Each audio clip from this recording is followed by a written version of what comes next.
नमस्कार मैत्रिणींनो, माझं नाव प्रणिता आणि आजचा आपला विषय आहे की जेही काही घडतंय ते फक्त माझ्याच बाबतीत का घडतंय. पण एक गोष्ट तुम्हाला सांगू, जेही काही घडतंय याच जगामध्ये बहुतांश लोक असे की जेही काही घडतंय ते फक्त तुमच्या बाबतीत नाही घडत, तर त्या सगळ्यांच्या बाबतीत घडत असतं.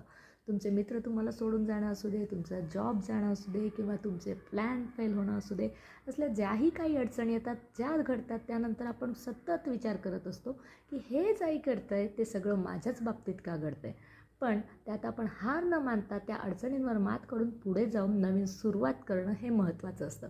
खूप सारे लोक त्या विचारांमध्येच गुरफटतात, पण खूप सारे लोक त्यानंतर नवीन सुरुवात करतात आणि आपल्या आयुष्याला नवीन कलाटणी देतात.